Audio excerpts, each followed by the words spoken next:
Binge the full week of The Ray Taylor Show ad-free over at inspireddisorder.com/plus. This is The Ray Taylor Show. Welcome to the Dollhouse is the movie that I'm talking about today. This is a film that came out in 1995, independent film, written and directed by Todd, Solondz. And it's a movie that I watched many years ago, back in the days where I had DirecTV, and on DirecTV there was this little channel called IFC, the Independent Film Channel. And that is the channel where I fell in love with independent film and loved the just kind of the different and offbeat stories that you would hear here. You'd see, you'd watch, you'd experience watching these movies on IFC, and this was one of them for sure. And it's been a long time, so I wanted to revisit it. And one of the reasons I wanted to revisit it is that I myself am writing a script, writing a story that is set in the same time period as this movie, 1995-ish. As well as a movie that features the characters are in middle school, which this movie is one of the few movies that was made, that has been made, that is telling stories of kids in junior high / middle school. So, for those reasons, I decided to take another look at this movie to see what it does, to see, just to rewatch it in general, but also, to do my research as well. And this is a great movie. First off, you want to talk about a movie, one of the predecessors to Napoleon Dynamite. One of the movies before Napoleon Dynamite came out, where you have your main character is just so awkward. This one is an awkward girl who's in middle school, who is Dawn Wiener is her name, and she is the main character of this film. And it's kind of just similarly to Napoleon Dynamite. There's no real plot. It's not your typical kind of movie that has a driving force where this character is supposed to be overcoming something specific or whatever. It's more of a slice of life in some ways, but it's also about a time in a kid's life where you are really cracking out of your childhoodness and into a more mature person. Like you're taking those first steps into maturity, which, middle school is a very interesting time. I mean, as far as I obviously don't know what it's like for a girl, a woman to go through puberty, to go through those years, but I definitely know what it's like for me, what it was like for me. And I relate to this. I related to this character quite a bit, despite the fact that we are two separate genders. But the awkwardness, the kind of the bullying that you deal with in school, all of those things kind of rang true. But for the most part, the Napoleon Dynamite vibe was serious in watching this. But yeah, we're following Dawn as she, she's dealing with bullies in school. She has siblings. She has a younger sister. She is the middle child. She has a younger sister and an older brother. Both of her parents are around, so the family dynamic is very different than me. I was an only child raised by a single mom. And aside from that, the stress that comes with going to school, being the awkward person, being bullied, definitely felt true. Also, like, what it's like being like, what bullying is like, and like just how kids are like at that age, where it's like they will like over exaggerate the things that they say and the things that they will do in a way because they don't know. That's like the only way they know how to manipulate a situation. Like there is one of these characters in this movie is a bully of Dawn, who ends up becoming like not a crush, but the relationship between Dawn and this other character whose name is Brandon, or Brendan, right? Brendan? No, Brandon is the character's name. Their relationship changes. Like, when it starts, he's a bully. He's like one of the school bullies. Like, he threatens to rape her, which is crazy. But also, like, a thing kids say. Like, I remember being bullied, and like, for me, my only outlet was playing basketball. Like, that's where I found my friends. That's where like my friend group was. That's when I felt like I belonged to something, was when I was playing basketball with my friends. And when we played basketball, we would play basketball against all kinds of people. Pick up basketball, whoever showed up, we played against them. And one of the things you do when you play basketball is you talk shit. And when you're a kid, you want to talk shit in the most offensive and toxic way, because that is how you feel you need to manipulate the situation to scare the person. So, like, when he's telling her that he's going to rape her, that is like, he doesn't know anything in between that. Like, he doesn't, like, that. It's just like the extreme is where he goes. And it's just crazy. It's crazy to, like, be reminded of how, like, extremes are. Now, like, you have to worry about guns and things like that, with kids bringing guns into school. But as far as the language is concerned, and as far as, like, kids not understanding the power of their language, it's not that surprising that this kid would use that term in order to scare the main character, Dawn. And now a quick word from our sponsor. Now you can wear The Many Faces, original art by Ray Taylor. Select pieces from the ongoing series of abstract ink paintings. All products made with high-quality materials, made right here in the USA. Go to inspireddisorder.com/TMF merch to browse the entire collection and save yourself an extra 10% when you check out by using coupon code RTSTMF. So once again, go to inspireddisorder.com/TMF merch and save 10% when you use coupon code RTSTMF. And now, back to our show. There's also his girlfriend.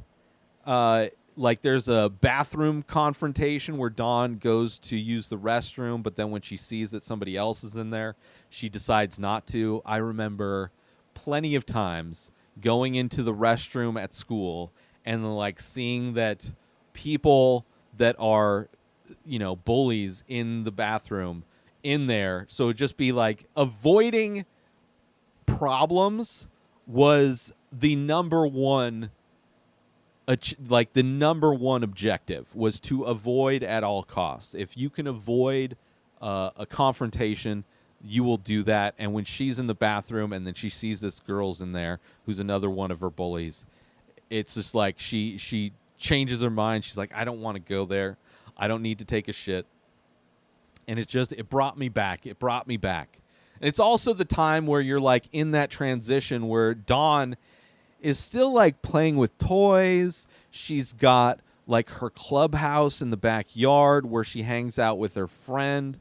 But then she's, like, starts having these feelings, this crush on this guy who's part of her older brother's band. And they practice in the garage, and, you know, he's like this older kid in high school who wants to go to the city to become a musician or whatever, and she's just, like, enamored with him. And it's like her first real crush, and just, like, really not understanding the differences in the two age ranges. And it's like, I remember, you know, for me, for boys, it's different for sure. Like, you know, when you have a crush, for me, I was a fat kid growing up. I was a nerd. I would, you know, like I said, I played basketball, so I'd have a basketball and under one arm, and then I'd have, like, my portfolio for all my artwork under the other arm as I'd go to school. So a lot of opportunities to get picked on. Like, my hair was greasy. I had dandruff. My clothes didn't fit because I hit a growth spurt, and my mom wasn't buying me clothes, you know, so I'd remember taking the cuffs out of my pants to make my pants look longer. They were super tight on me, right? This was way before tight jeans were a thing. Like baggy stuff was popular when I was a kid. So me wearing tight high water jeans with black shirt covered in dandruff, greasy hair because I thought showering is what caused the dandruff, and also like I didn't like my hair all fluffy and whatever, you know. I wanted it to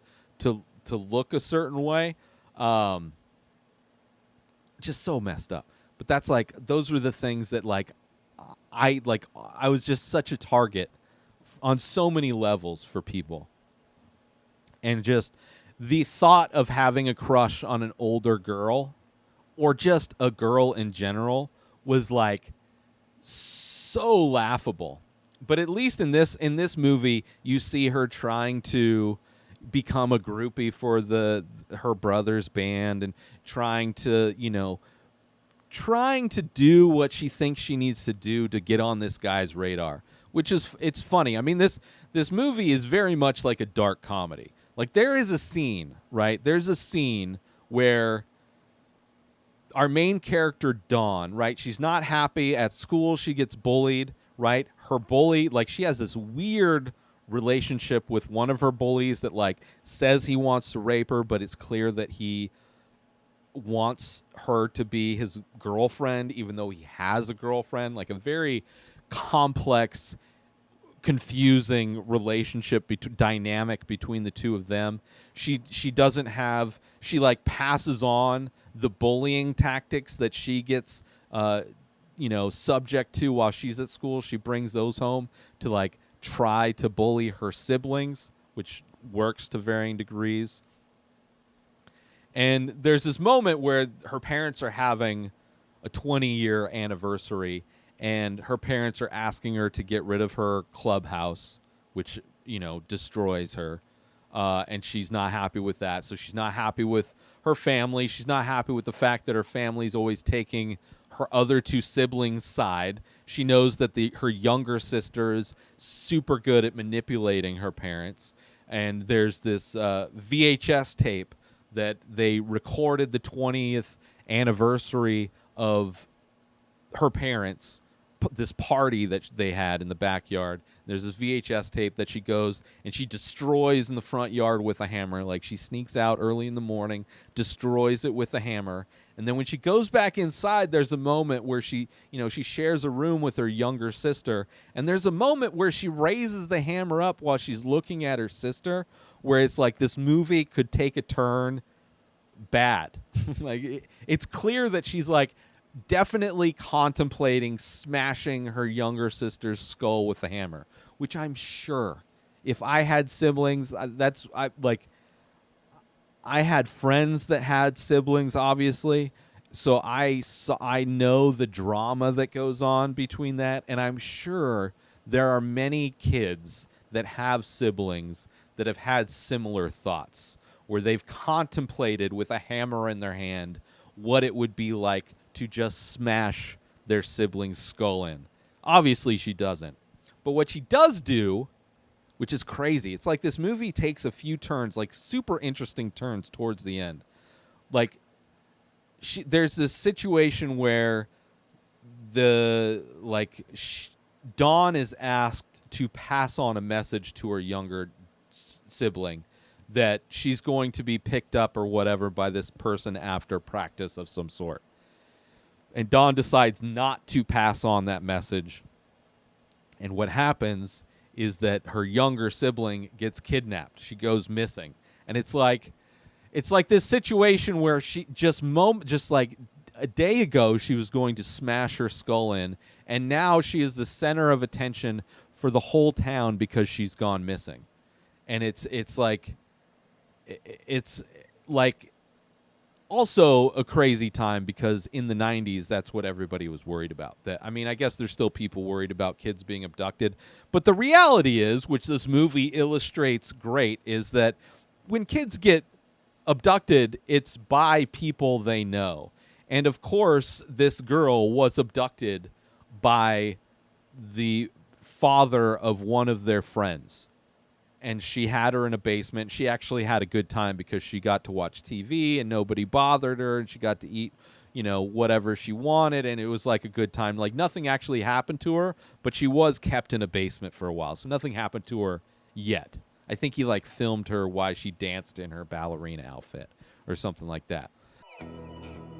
Join Inspired Disorder Plus today. Head on over to inspireddisorder.com/plus to join. Membership includes members-only discounts and deals. You get access to the Ray Taylor Show completely ad-free, as well as bonus episodes. You get access to the complete live painting archive. You also get access to every single podcast ever produced by Inspired Disorder, hosted by Ray Taylor. You get access to Ray Taylor's personal blog, as well as the opportunity to ask me any questions. So if you want to start a podcast, you're into art, ask me anything. And so many more things are being added every day to Inspired Disorder Plus. So sign up today, become a member, head on over to inspireddisorder.com/plus and become an Inspired Disorder Plus member today.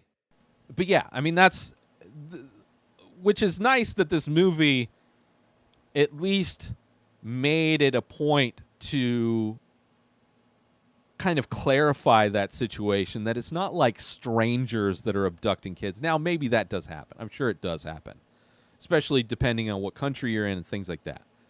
But for the most part, if your kid ends up missing, it's probably somebody somebody in the family that's done it. Same thing with like molestation. All the horrible things that happen to kids generally happen from parents, relatives, and close friends. Those are the people that are going to hurt the kids the most, not some mythical boogeyman that's out there. So I appreciate that. She has there's a moment where you see she built this shrine in her bedroom to Steve, this guy that's in her brother's band, and it's like you definitely saw that. For me, I didn't have a shrine to any women. Like I didn't have posters of women up. I had posters of I had basketball posters up. So I had Michael Jordan, Dennis Rodman, Grandmama Johnson, Magic Johnson. I had basketball players up. Those were my idols growing up, were all these basketball players. I never really had it was weird being into women. My mom thought I was gay for a long time because I wasn't openly talking about women, but it's I'm not talking. That's not something I'm going to discuss with my mom. Ew, gross. I'm not going to be talking to my mom about my crushes on girls and women. That's not the person I'm going to talk to about it, because she's a girl. Why would I talk to a girl about my crushes on girls? That doesn't make any sense.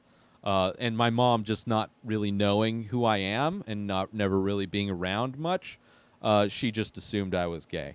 But for Dawn, which I remember, my friends around that age, there's always, and it's kind of a trope, they'd always have pictures that they would cut out of magazines of boys that they were into. And Dawn went to the next thing where she had basically a shrine to Steve, where she would light a candle and she would pray that he would recognize her, he would notice her and fall in love with her.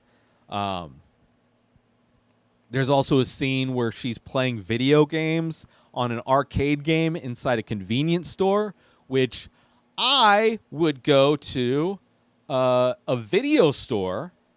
There's a video store kind of near. I mean, I had to ride my bike. It was probably a mile away or a few miles away. But my friend and I, we would ride our bikes to this video store, and they had a Street Fighter game. And I remember riding our bike far. I can't imagine kids riding that far today. On your bike, going down busy streets to go play arcade game. But it took me back. The scene where she's playing this arcade game in a 7-Eleven, and then the bully comes in with his group of friends, and they do their bullying stuff. But yeah, it's kind of a great movie. I definitely enjoyed this movie more watching it this time than I did, 20 years ago when I watched it for the first time. Because I definitely watched this, I was probably in my early 20s when I watched it the first time on IFC. And I definitely, now that I have a lot more distance from that time period in my life, but also, like, now that I've been thinking a lot of that time period with, like, writing, I'm like, as far as where I'm at with my script, my movie script, is I'm just taking, like, I know a lot of the aspects of the movie that I want, different scenes. I know the overall story I want, but, like, kind of watching these movies to take me back to what it was like to kind of just reframe what it's like to be that age. Now, this movie came out in the 90s, but it's not, like, chocked full of, like, 90s stuff, right? Like, Steve wears the headphones, or those, like, puffy foam ball headphones that you'd wear that, you plug into your Walkman and wear. You're listening to music off cassette tapes. Like, there's little details that are like, okay. Like, because most movies where it's like they're set in the 90s, they would just jam it with all the 90s stereotypical shit. Like a 90s soundtrack, 90s this, 90s that. Like, make it super 90s. But the reality of what it was like in the 90s is definitely closer to this movie. Where it's like, you can tell, like, the technology, coming home after school, plopping on the couch to watch TV, filling a glass of soda, not being able to drink soda on the couch. I don't know if I ever had those rules, but I know certain people had those rules. And just, like, the treat of being able to drink soda, it like, this movie in so many ways was like a crazy time travel back to the 90s, which I appreciated. I appreciated it, and it's a great movie. I really did enjoy this movie, so I'd highly recommend checking it out. It is called Welcome to the Dollhouse. And I don't remember where I watched it. It's on some streaming platform. So if you have, go to the app Just Watch, type in Welcome to the Dollhouse. And if you're a fan of, like, Napoleon Dynamite, if you want to be taken back to the 90s to follow this girl on her, like, quest to try and discover who she is in this time where it's like, it's so new to be stepping out of that childhood, that like childhood playing with toys kind of reality into just the slightest bit of what it's like to get older. I would recommend it. Welcome to the Dollhouse. Check it out. New episodes of The Ray Taylor Show come out every single day. Subscribe on YouTube and everywhere our podcasts are found. Binge the full week over at inspireddisorder.com/plus. Buy Ray Taylor Show merch over at inspireddisorder.com. And follow the show on Instagram at Ray Taylor Show. Have a wonderful day, everybody. Peace out! Today is the day where you wake up and you realize that everything that you've been dreaming about, everything that you've been wanting, every goal and wish and hope that you've ever had can become real. Dreams can come true. What you manifest in your mind, you can bring to reality.